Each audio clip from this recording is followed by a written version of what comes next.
Hello friends, तो हम SSC CHSL के इंग्लिश मॉक टेस्ट कर रहे थे। आज हमारा इंग्लिश मॉक टेस्ट 2 है। अगर आपने 1 नहीं देखा है तो उसको भी चेकआउट कर लीजिए। ये बिल्कुल न्यू पैटर्न पे बेस्ड है और 100% हेल्पफुल रहेंगे, तो ज़रूर सॉल्व करना। पहला क्वेश्चन है, if I dash you I would not waste this opportunity. अगर मैं तुम होती तो मैं ये अपॉर्चुनिटी कभी वेस्ट नहीं करती। तो ये इमेजिनरी सेंटेंसेस होते हैं, इमेजिनरी, और ये हमेशा पास्ट में रहते हैं, और यहाँ पे हमेशा वर यूज़ होता है, इफ़ आई वर यू। ठीक, इफ़ आई वर यू बहुत आते हैं ये वाले इस तरह के questions. Find the correctly spelled word. Committee की स्पेलिंग देखनी है, तो कमिटी की सही स्पेलिंग ये सी पार्ट है, MM EE। Choose the word opposite. Opposite meaning ढूंढना है। मिटिगेट। मिटिगेट मतलब होता है किसी चीज़ को कम करना, लेसन करना किसी चीज़ को, तो उसका अपोजिट हो जाएगा इंटेंसिफाई, किसी चीज़ को बढ़ाना। डिसाइड का नाउन फॉर्म ढूंढना है। डिसाइड का नाउन फॉर्म हो जाएगा हमारा डिसीजन। ठीक है, डिसाइडेड वर्ब हो जाएगा, डिसाइडिंग भी, डिसिसिव एडजेक्टिव हो जाएगा, तो डिसीजन हो जाएगा इसका correct noun form.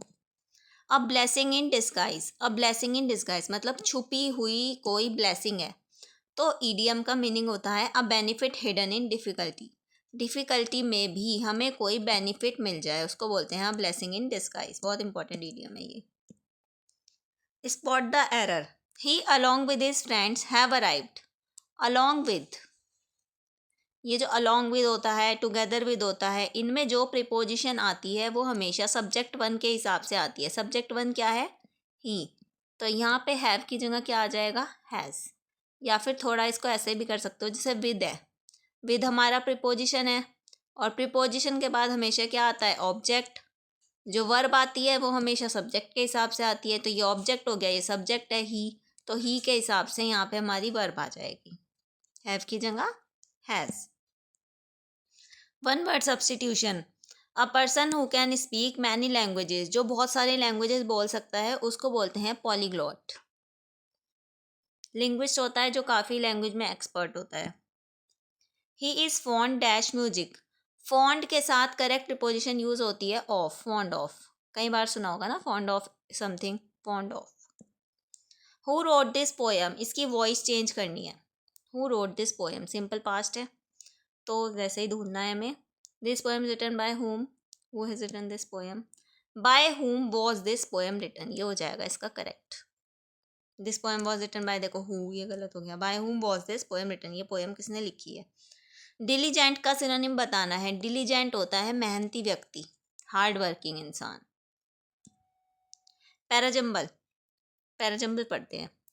Plants on the farms died when ever the wind brought Ashes from the volcano, कि जो प्लांट्स थे ना वो सारे मर जाते थे जब भी एशेज आती थी वॉल्केनो से।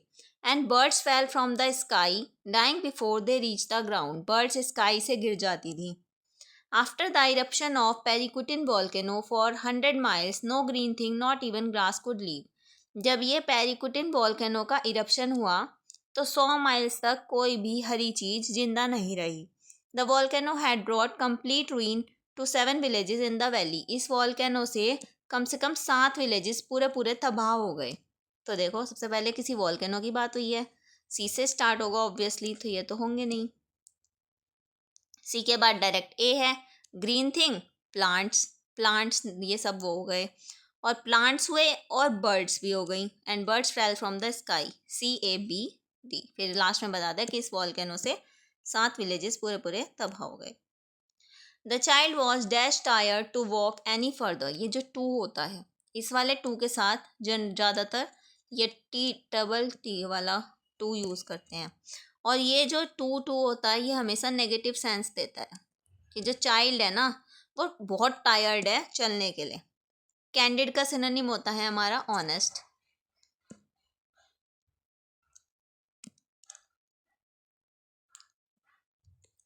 The farmer climb down from his seat and stood beside the wagon. Farmer अपनी सीट से नीचे उतरा और वैगन के पीछे खड़ा हो गया। A farmer was driving his wagon along a muddy country road after a heavy rain. एक फार्मर था, वो अपने वैगन को मडी कंट्री से ले जा रहा था हैवी रेन में. At last it came to a standstill when one of the wheels sank to the hub in a rut. Last में क्या हुआ कि वो जो थे व्हील्स, वो एक उसमें दब गए. The horses could hardly drag the load through the deep mud. तो हॉर्सेस अपने आप को निकाल नहीं पाए, हॉर्सेस उस लोड को खींच नहीं पाए उस मड में से जहाँ पे वो पहिए धंस गए थे. तो स्टार्टिंग कहाँ से होगी? बी से. तो ये तो है नहीं, ये तो है नहीं कि फार्मर वो जो है अपना वैगन चला रहा था. उसके बाद क्या हुआ? बी के बाद ए. फार्मर अपनी सीट से उतरा और वैगन के पीछे खड़ा हो गया, फिर स्टैंड स्टिल हो गया, फिर हॉर्सेस खींच नहीं पाए. तो ए ऑप्शन. ट्रैंक्विल का एंटोनिम बताना है. ट्रैंक्विल मतलब होता है जहाँ शांति हो, पीस. तो इसका एंटोनिम हो जाएगा डिस्टर्ब्ड. ये सारे इसके सिनोनिम है. To call it a day. To call it a day idiom का मीनिंग होता है कि अब हम इस दिन के लिए काम करना बंद कर चुके हैं, आज का काम हमारा खत्म हो गया है. Incorrectly spelled word. ओकेजन, देखो ये सही है. ऑकर सही है, ऑक्यूपाई सही है, ये वाला ओकेजन गलत है. तो B option. Change into indirect speech. He said I am reading a book. Present continuous, present continuous ढूंढ लो. He said that he was reading a book, A ही हो जाएगा. Parajumble. Pollution is one of the great challenges today. आज के time में pollution सबसे बड़े चैलेंज है. Every individual must take steps to reduce waste. हर एक इंडिविजुअल को स्टेप्स लेने चाहिए वेस्ट को कम करने के लिए. It affect human health and environment. ये ह्यूमन हेल्थ और एनवायरनमेंट को भी अफेक्ट करता है. गवर्नमेंट कंट्रोल करने का ट्राई कर रही है. तो ए से शुरू होगा, ये तो है नहीं, ये भी है नहीं. ए से शुरू होगा. It affect human health and environment. Government are trying to control it through strict laws. Every individual must take steps to reduce waste. Pollution है वो अफेक्ट करता है, तो ए के बाद C, A option. Choose the correct sentence. Each of the boys have done their work. Each के साथ हमेशा आती है सिंगुलर वर्ब, तो सिंगुलर वर्ब वाला ढूंढ लो. हैव वाला नहीं होगा, हैव वाला नहीं होगा. Each of the boys has done his homework.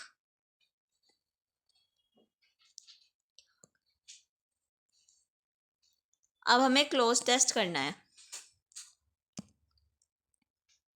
In the digital age, information travels faster than ever before, but this speed often comes at a cost of accuracy.